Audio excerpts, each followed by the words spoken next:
Disinilah kecanduan judi dapat mempengaruhi kesehatan mental seseorang.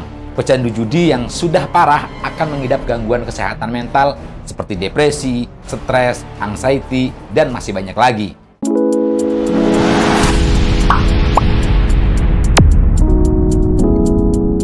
Halo teman-teman, video kali ini saya akan bahas hubungan judi dengan kesehatan mental.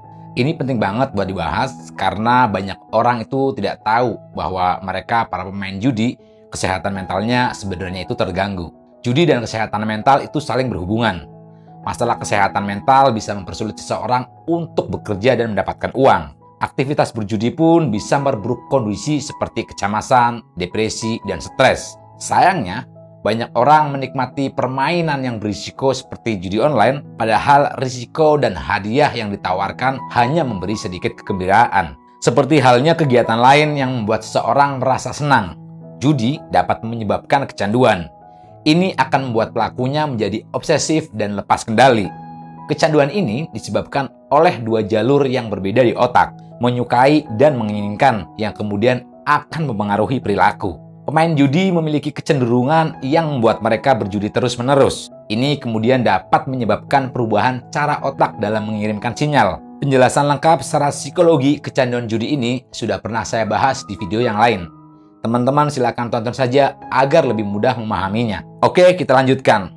Otak akan otomatis menginginkan hal yang lebih untuk menggerakkan reward system. Hingga akhirnya aktivitas tersebut menjadi kebiasaan. Ketika orang menjadi kecanduan judi, sistem keinginan dan kesukaan ini tidak lagi terjalin. Akibatnya, pecandu akan lebih ingin mendapatkan apa yang dia inginkan ketimbang apa yang dia sukai atau butuhkan. Pada akhirnya, orang yang mengalami kecanduan perlu melakukan lebih banyak aktivitas tersebut untuk mendapatkan kesenangan.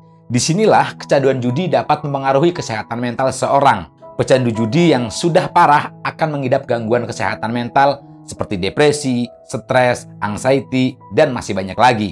Faktor-faktor tertentu dapat memicu orang mengalami kecanduan berjudi. Beberapa faktor tersebut antara lain lingkungan. Lingkungan merupakan hal pertama yang dapat mempengaruhi perilaku seseorang. Ini dapat mencakup lingkungan keluarga atau teman terdekat. Lingkungan sosial yang mendukung aktivitas judi juga dapat menjadi pendorong. Sensasi puas dan senang. Perasaan tegang saat menunggu hasil permainan ataupun saat penjudi menang memberikan kesenangan tersendiri bagi penjudi. Hal ini terkait dengan aktivitas di area otak yang terhubung dengan saraf dopaminergic, yakni neurotransmitter yang terbentuk di otak yang berfungsi memberikan sinyal antara sel saraf atau sel saraf dengan sel lainnya. Perasaan puas ini mengantarkan pecandu untuk terus-menerus bermain. Masalah sosial dan keuangan. Para pecandu judi hanya mementingkan hasil daripada proses untuk mendapatkannya. Keinginan untuk mendapatkan uang dengan cepat dan mudah tanpa harus berusaha keras menjadi alasan kebanyakan penjudi. Terlebih lagi, jika seseorang memiliki masalah sosial atau keuangan seperti terlilit hutang, biaya hidup, dan keluarga, akan menjadikan judi sebagai jalan keluar tanpa memikirkan risiko. Tindakan yang paling tepat untuk mengatasi kecanduan adalah berkonsultasi dengan psikolog atau psikiater. Dengan cara itu, pecandu akan diobservasi dan diawasi untuk menahan diri agar tidak melakukan aktivitas tersebut. Itulah hubungan antara judi dan kesehatan mental, serta alasan yang membuat orang menjadi kecanduan. Buat teman-teman yang sekarang masih bermain judi, berhentilah. Stop dari sekarang. Main judi sama sekali tidak akan membuat kamu kaya, malah akan membawa kamu ke jurang kehancuran. Semoga video ini bermanfaat. Sampai bertemu lagi di video selanjutnya. Kalau video ini bermanfaat buat teman-teman, silakan subscribe dan nyalakan loncengnya.